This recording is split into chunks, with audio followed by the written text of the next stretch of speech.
जय हिंद। Welcome to my channel SDS GS research centre. आज का जो हमारा टॉपिक है वो वायरस है। मीन्स आज हम लोग वायरस के ऊपर चर्चा करेंगे। वायरस से रिलेटेड कुछ ऐसे टर्म्स को जानने का प्रयास करेंगे जो काफ़ी एग्ज़ाम पॉइंट्स ऑफ व्यू से इम्पोर्टेंट है। सबसे पहले तो हम लोगों को इस वायरस के बारे में कुछ इम्पोर्टेंट फैक्ट्स हैं जो कि हमें जानना चाहिए। माय डियर स्टूडेंट्स, तो चलते हैं।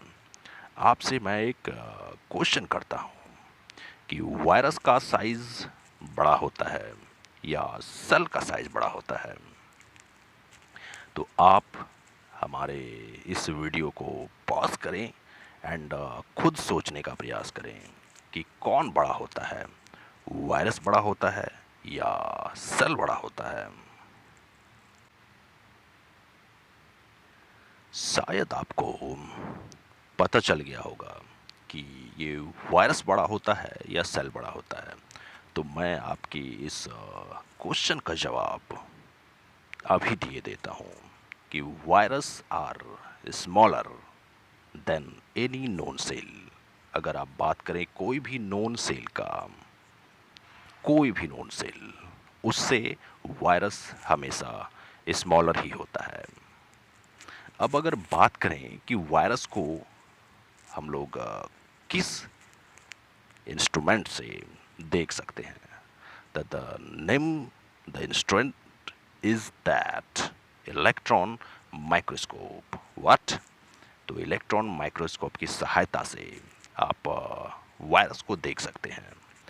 अब अगर बात करें इसके स्ट्रक्चर की, क्या जिस तरीके से सेल का स्ट्रक्चर होता है, मीन्स सेल का जो स्ट्रक्चर होता है उसको सेलुलर स्ट्रक्चर कहा जाता है।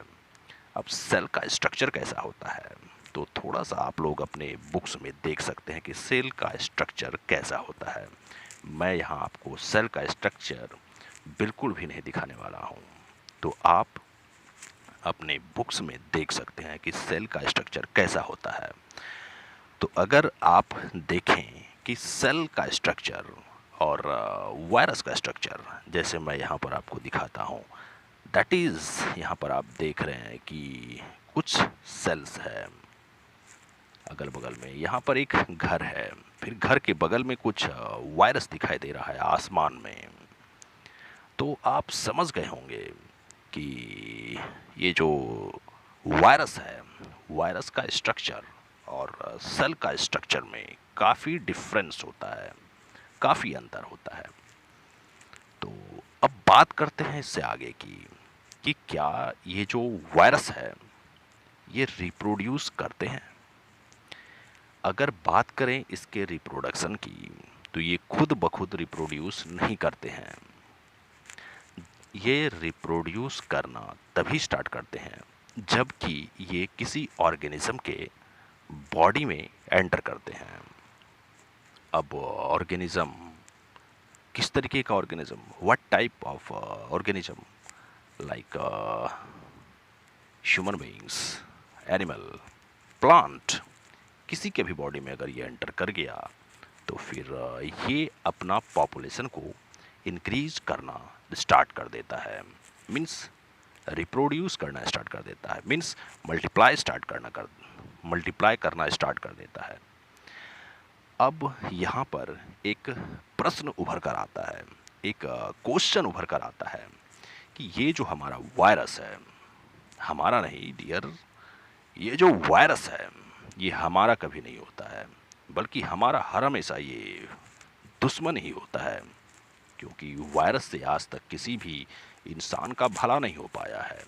कोविड-19 वो पेंडेमिक तो आपको याद ही होगा, सुनकर शायद आपका जहन कांप जाता होगा।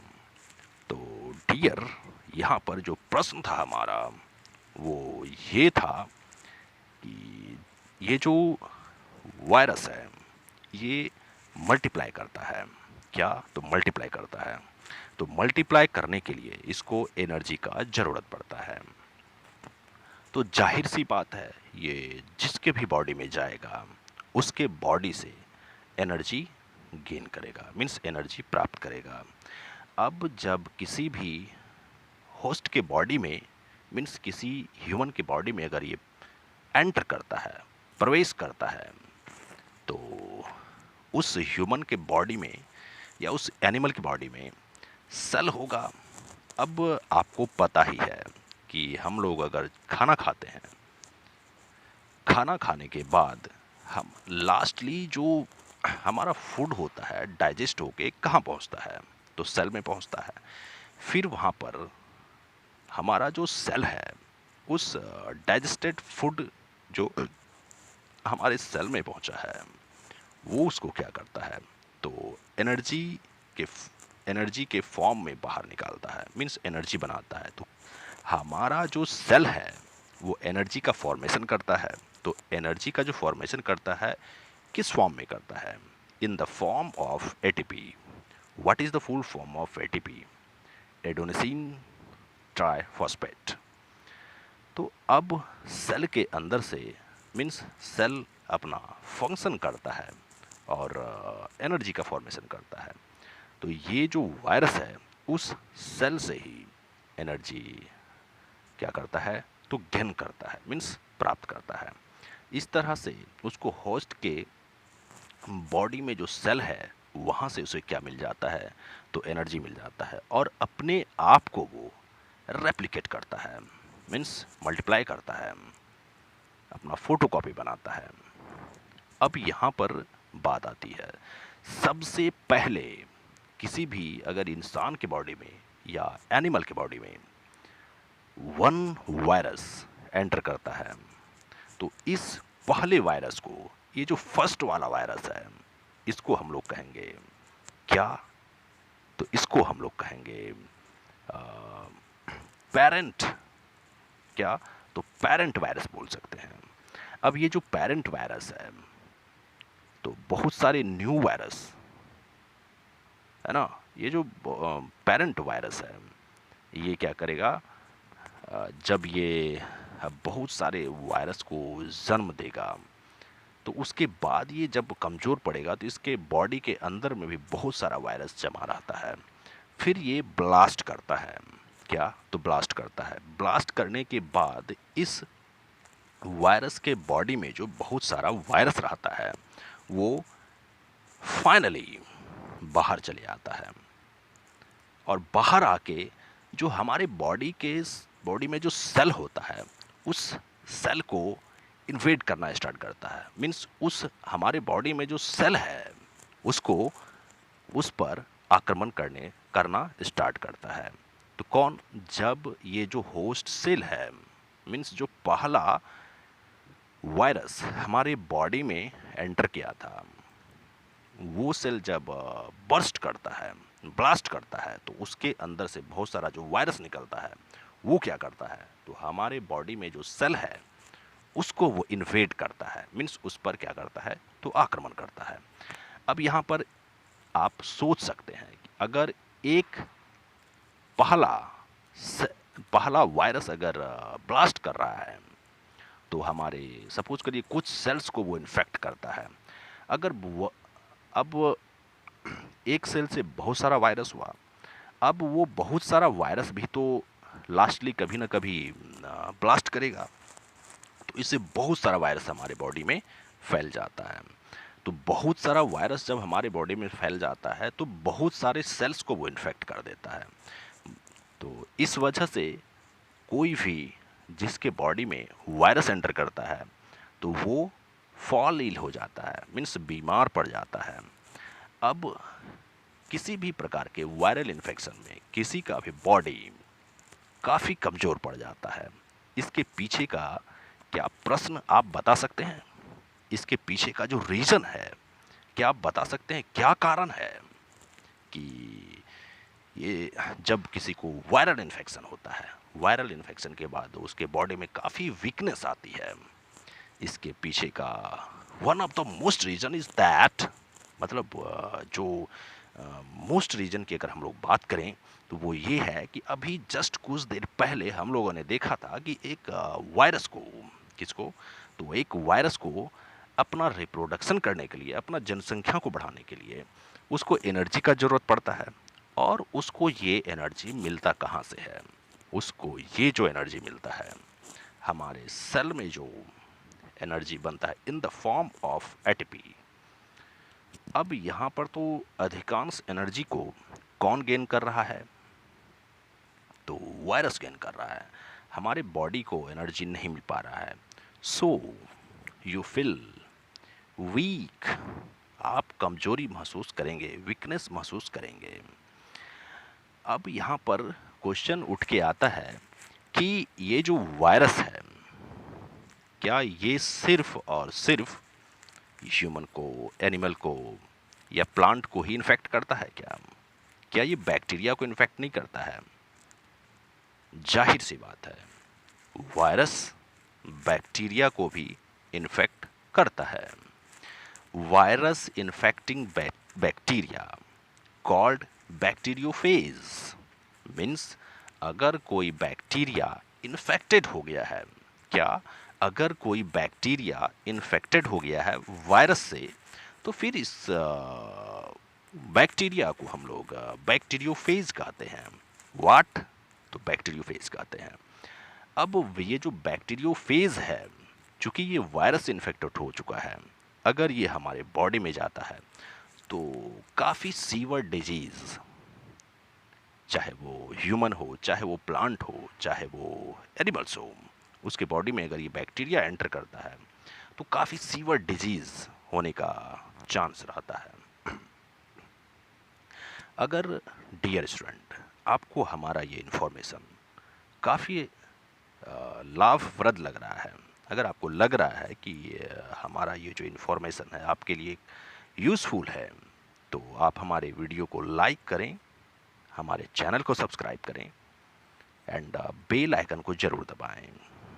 अब आगे बढ़ते हैं। अब वायरस के ऊपर पर जो स्टडी होता है, कुछ साइंटिस्ट लोग वायरस के ऊपर पे स्टडी करते हैं, तो उसके स्टडी को तो कुछ स्पेशल नाम दिया गया होगा, तो उस स्पेशल नाम को कहते हैं virology. Means study of virus is known as virology. Okay dear, अब यहाँ पर प्रश्न उठकर आता है, ये जो वायरस है इसको लिविंग की श्रेणी में रखा जाता है या नॉन लिविंग के कैटेगरी में रखा जाता है? किस में रखा जाता है? तो अगर आप बात करें लिविंग और नॉन लिविंग का जो बाउंड्री होता है, दोनों का बीच का जो बाउंड्री होता है, वहाँ पर इसको रखा गया है। मीन्स वायरस को लिविंग भी बोलते हैं हम लोग एंड वायरस को नॉन लिविंग भी बोलते हैं। मीन्स ये बोथ कैरेक्टर शो करता है। अगर ये एयर में है, अगर वायरस एयर में है, किसी की बॉडी में नहीं गया है, तो फिर इसको हम लोग क्या कहते हैं? तो ये नॉन लिविंग रहता है।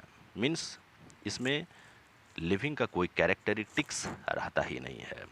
लेकिन जैसे ही ये किसी की बॉडी में एंटर करता है तो फिर इसमें लिविंग का कैरेक्टर शो होने लगता है। तो आइए जानते हैं कि जब ये नॉन लिविंग होता है तो इसका क्या कैरेक्टर होता है। पहला कैरेक्टर, इसमें सेल वॉल नहीं होगा, इसमें कोई ऑर्गेनेल्स नहीं होगा, इसके अंदर में साइटोप्लाज्म नहीं होगा, ये सारा का सारा क्या होगा? एब्सेंट रहेगा। दूसरा, ये ग्रो भी नहीं करेगा। एंड तीसरा कैरेक्टरिस्टिक्स की अगर बात करें तो ये मल्टीप्लाई नहीं करेगा, मतलब अपना पॉपुलेशन को नहीं बढ़ाएगा। मीन्स ये रिप्रोड्यूस नहीं करेगा और ये रिस्पायर भी नहीं करता है। मीन्स इसमें रिस्पिरेशन भी नहीं होता है। एंड इसको हम लोग अगर एयर में है तो एयर से इसको क्रिस्टलाइज्ड फॉर्म में हम लोग लॉन्ग टाइम ऑफ पीरियड के लिए इसको स्टोर कर सकते हैं। तो ये थी नॉन लिविंग कैरेक्टर। अगर ये किसी के बॉडी में एंटर करता है तो फिर इसमें लिविंग कैरेक्टर आ जाता है। तो लिविंग कैरेक्टर क्या मीन्स? ये म्यूटेट कर सकता है। Means change characteristics. म्यूटेट करने का मीन्स क्या हो गया? जब कोविड-19 का पेंडेमिक था तो उस समय में हम लोग इस वर्ड को बार बार सुन रहे थे कि कोविड-19 का जो वायरस है उसमें म्यूटेशन हो रहा है। म्यूटेशन का मीन्स क्या हुआ कि इन्वायरमेंट के अकॉर्डिंग ये अपने आप को चेंज कर रहा था। अगर कभी ज़्यादा गर्मी हो जाती थी तो ये अपने आप को म्यूटेट कर लेता था, मीन्स अपने आप को बदल लेता था। अब म्यूटेट करने के बाद उस पर जो स्टार्टिंग में जो दवाई बनाई गई थी वो कारगर नहीं होता था। तो ये होता है म्यूटेशन, मीन्स चेंज कैरेक्टरिस्टिक्स। अगर उसका कैरेक्टरिस्टिक्स में चेंज हो रहा है that is known as mutation. अब क्या इसमें जेनेटिक मटेरियल होता है? जेनेटिक मटेरियल मीन्स डीएनए और आरएनए होता है वायरस में। बिल्कुल, वायरस में डीएनए भी हो सकता है या आरएनए वाला वायरस भी हो सकता है। अब ये कोटेड रहता है किससे? तो प्रोटीन से, मीन्स इसके ऊपर पर प्रोटीन का कोटिंग रहता है और ये रिस्पॉन्ड करता है हीट के प्रति, केमिकल के प्रति एंड रेडिएशन के प्रति। जब ये लिविंग कैरेक्टर शो करेगा तब की बात हम करते हैं। And they are transmitted, means जब ये लिविंग होगा, लिविंग कैरेक्टरिस्टिक शो करेगा तो ये वन पर्सन से अनदर पर्सन में ट्रांसमिट हो सकता है। ट्रांसमिट हो सकता है नहीं, बल्कि ये ट्रांसमिट होता ही है एंड रिप्रोडक्शन तो करेगा ही। तो ये था लिविंग कैरेक्टर। अब कुछ ऐसे डिजीज़ के बारे में जानते हैं जो वायरस के कारण होता है। तो सबसे पहले सबसे खतरनाक रोग की अगर बात करें तो उसको बोलते हैं पोलियोमाइलाइटिस, जिसके कारण means polio affected limbs. Polio एक टाइप का वायरस होता है जिसके कारण पोलियोमाइलाइटिस होता है। ये एक्चुअली में हमारे लिम्ब को अफेक्टेड कर देते हैं और इसके कारण हमारा लिम्ब में पैरालिटिक इफेक्ट हो जाता है, जिसके कारण हमारा लिम्ब काम करना बंद कर देता है। तो ये पहला डिजीज़ था पोलियोमाइलाइटिस, जो कि पोलियो वायरस के कारण होता है। एंड सेकंड वाली डिजीज़ की अगर बात करें दैट इज़ मीजल्स वायरस। ये मीजल्स के कारण होता है, मीजल्स वायरस के कारण होता है। अब ये मीजल्स डिजीज़ में क्या होता है, तो हमारे बॉडी में रेसेस हो जाते हैं, चकत्ता चकत्ता हो जाता है all over the body. Okay, and third is HIV virus. What? HIV virus. HIV virus के कारण एड्स होता है। क्या आपको एड्स का फुल फॉर्म पता है? ये काफ़ी बार एग्जाम्स में पूछा गया है। AIDS means A for acquired, I for immuno, D for deficiency, S for syndrome, means acquired immunodeficiency syndrome। ये HIV वायरस के कारण होता है। And next disease is foot and mouth disease. ये जो होता है FMD वायरस के कारण होता है। F means foot, M means mouth, D for disease virus. तो फुट एंड माउथ डिजीज़ जो होता है वो पशुओं में देखा जाता है और मीन्स एनिमल्स में देखा जाता है। तो ये भी वायरस के कारण होता है। किस वायरस से? तो FMD वायरस। इसमें जो एनिमल्स होता है उसके मुंह और पैर में फफोले पड़ जाते हैं और जो भी एनिमल ये इससे इन्फेक्टेड होते हैं उनका टेम्परेचर काफ़ी बढ़ जाता है। And next, tobacco mosaic virus. What? The tobacco mosaic virus. Leaves of tobacco plant infected. इसमें जो टोबैको जो होता है, टोबैको प्लांट का जो लीफ होता है वो इन्फेक्टेड हो जाता है। तो माय डियर स्टूडेंट्स, आज के लिए हमारा ये लेक्चर यहीं पर समाप्त करता हूँ और फिर आएगा इस वायरस पे हमारा एक और लेक्चर आएगा जिसमें कि हम लोग और भी इम्पोर्टेंट फैक्ट्स को जानेंगे। तो जाते जाते हमारा एक एक या दो क्वेश्चन आपसे कि वायरस मैंने इस वीडियो में उस पॉइंट का चर्चा किया है, इसलिए मैं ये क्वेश्चन बोल रहा हूँ। और आप सुन के मन ही मन उसका आंसर दे सकते हैं, या हमारे कमेंट बॉक्स में भी उसको आप कमेंट कर सकते हैं। मैंने बताया था कि वायरस बैक्टीरिया को भी इन्फेक्ट करता है। तो बैक्टीरिया जो वायरस से इन्फेक्टेड होता है, उस बैक्टीरिया को हम लोग किस नाम से जानते हैं? पहला क्वेश्चन ये है। एंड सेकंड क्वेश्चन कि वायरस के स्टडी को हम लोग क्या कहते हैं? वायरस के स्टडी को क्या कहते हैं? एंड एड्स का फुल फॉर्म क्या होता है? What is the full form of AIDS? Then मिलते हैं अगले वीडियो में। तब तक के लिए आप खुश रहें, मस्त रहें। जय हिंद।